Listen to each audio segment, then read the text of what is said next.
So far, I absolutely love the ROG Ally. However, if you're looking for a cool dock for it, there are a couple to avoid and one that I would definitely recommend.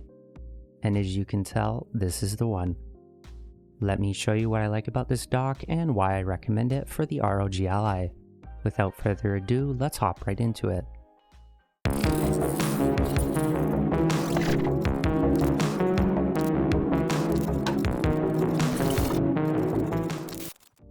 The entire dock is made out of solid aluminum and the build quality is excellent. Overall, I'm pretty impressed with how this thing is built and how it feels. This is definitely a durable product. Overall, we get some pretty impressive I/O on this thing as well. We have our USB-C here for charging, a HDMI which is capable of 4K 60. We also have a gigabit Ethernet jack. I'm really happy to see the Ethernet jack on the back here. A USB here, which is capable of outputting 5 gigabits per second, another USB-C, and on the side we have another USB-A. Overall, that's pretty impressive. There's also some rubber here on the inside to protect the console itself. There's some up on the front here to protect the front of the screen, and we have some on the back to protect the back shell. The JSAUX Dock that I have as well does the same kind of thing, so they're pretty similar in that regard. One thing I don't like about the JSAUX Dock that I have here is the Ethernet jack being on the side. It definitely sticks out a lot, and having it on the back on the Ugreen Dock is definitely a big bonus. Since most of these are stuff that you want sticking out to the back of your desk anyways, having it on the back is definitely where it should be. The JSAUX docks also have kind of a little issue with them. Not a lot of people have been talking about it, but I did reach out to JSAUX for comment on this, and they said not to use the JSAUX docks on the Ioneo units. There have been a couple Ioneo units that have been bricked from JSAUX docks, so I'm not sure that I trust this dock completely with my ROG Ally. The scary thing is that a lot of these Ioneo units also support 65 watt quick charging, which is the same kind of charging method found on the ROG Ally. Ioneo units have 2 USB-C connection ports though, whereas the ROG Ally only has one, so if one of these ports dies, at least you have another one to try it with. Although I'm not sure flipping this unit upside down on the dock would look very good. JSAUX has since updated their webpage to include the JSAUX docks as supporting all ROG Ally and Steam Decks, but I still don't know if I'd trust these with my ROG Ally. I've also had my HDMI cut in and out on this unit here with my Steam Deck, so I'm not sure if there's a problem with my unit or if this is a common issue once they get a little hot. This unit does get a little warm though, so I'm not sure if that's normal or if it's just something wrong with my unit here. My JSAUX dock here does function normally when it's operating at normal temperatures, so I'm not sure if it's just a heat thing that's going on with this unit as to why it's cutting out, but for most lighter gaming, this does function as correctly as it's supposed to. But as for me, from what JSAUX officials have told me in emails, I definitely wouldn't use this on the ROG Ally. The Ugreen Dock is definitely the one I would recommend. Anyway, swapping back over to this one, there are some nice little feet here on the bottom that stop it from sliding around on your desk. Overall, it's a pretty nice dock.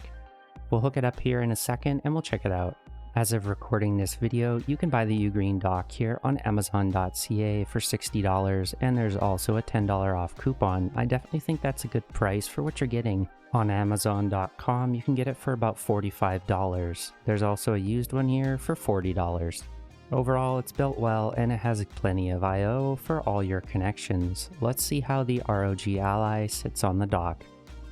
As you can see, the ROG Ally fits really nice into the dock here, and the rubber stoppers protect the unit. The USB-C cable was a little tight on mine when I first got it, but for some reason now, it seems a lot better. There's also ample room here to plug it in.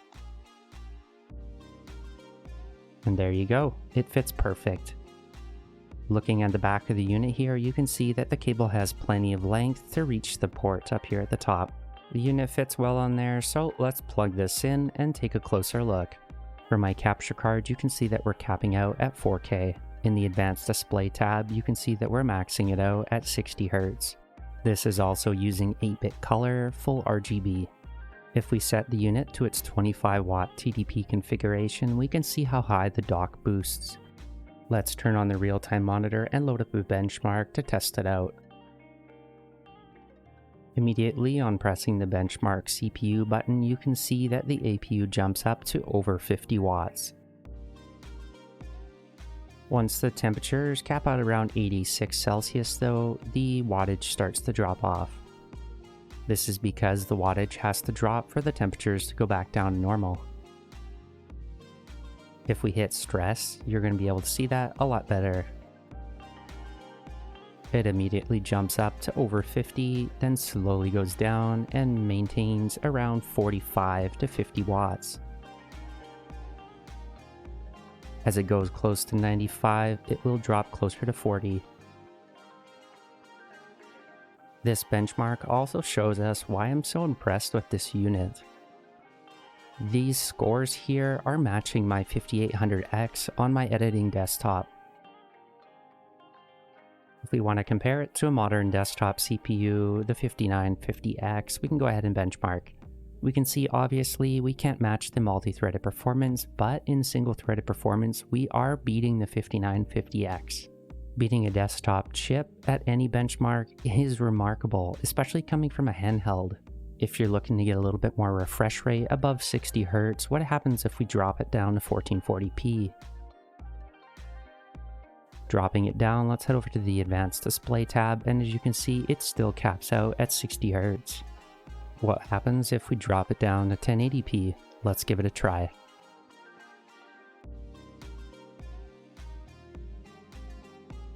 .1080p still shows it locked to 60 Hz. It's a shame not to be able to push over 60 Hz, as even on the iNeo Air Plus, I can get 85 or 80 Hz with 3440 by 1440. With it set to 1080p in a limited RGB output, we still can't get it over 60 Hz.